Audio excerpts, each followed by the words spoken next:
بسم الله الرحمن الرحیم. یو ځل بیا رحماني ګل تاسو ته آمنے سامنے مخاطب زړه نن بیا را پړسېدلی دی، خو نن بازار ته راووتم چې حالات مې لیده، حالات بل شانتې روان دي.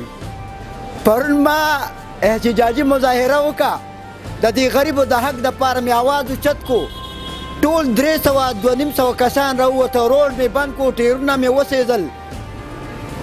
خو خلکو به څه ویل چې رحمان ګل لیونی راوتی دی. بیګا مې چې لیدو نو د بیټ والا راووتو، هغې د نن بیا احتجاج وکړو. سبا به د بلې پالټۍ والا راوځي. زه دا ویمه چې اوړه چې کم دي هبل اوس په 2650 باندې و. نن خبر شه غریبه نن خبر شه په 3000 او په 300 روپۍ شوه. او ای مامش ماره درګډې ما تا د روټو دکان ته لاړ شه، پکوړې در باندې خرڅوي. ما خو چیغې والې خو تاسو نه اورېده. نن تاسو ته پته ولګېده چې د سیر نه څو پخېږي. زه دا تاسو ته خبره په جهر باندې راولم. د پی ټی آی حکومت دی، په KPK خیبر پښتونخوا کې حکومت دی، وزیران د هغې دي، منسټران د هغې دي، وزیر اعلی د هغې دی، ټول د پی ټی آی دي. زه خو افسوس دا کومه پی ټی آی والا تاسو واورئ. تاسو چې دا معاهده کوله، تاسو غنم ورکول پنجاب ته، او پنجاب په تاسو باندې اوړه بند کړي دي. نو پاسه که نه نن پاسه دا انیر خو پې بند که که نه، دا بجلي پې بنده که که نه چې ما نه میلونه ونه چلی.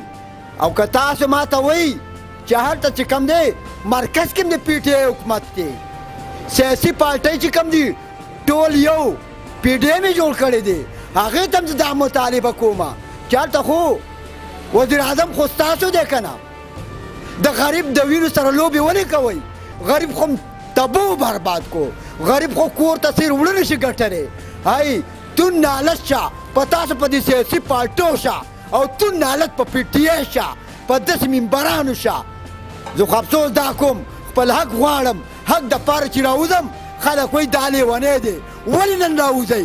ولې نن جاړئ؟ پرون ولې نه راوتی؟ ما نه مخکې ولې نه راوتی؟ چې کله رحمان ګل قدم کېښودو نو اوس تاسو ته دریا شو. غریب د وینو سره تاسو لوبې کوئ. زه بیا په اخره کې دا درته ویم چې ګورئ غریب رحمان ګل چې راپاسي بیا به م انشاءالله یو بل شانتې لوبه در سره کوي. دا دې یاد ساتئ.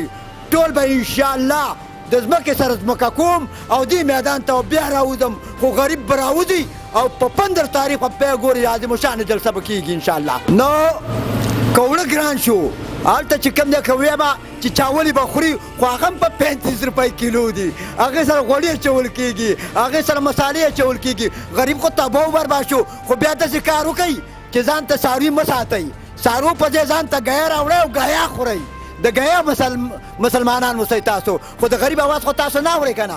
چې کله د سیاسي پارټۍ خبره شي جنډه به م راغسي، په ځان به پورته کوئ چېره پی ټی آی زنده‌باد، پلانکی خان زنده‌باد، بستاني خان زنده‌باد. دا چا ونه ویله چې غریب زنده‌باد.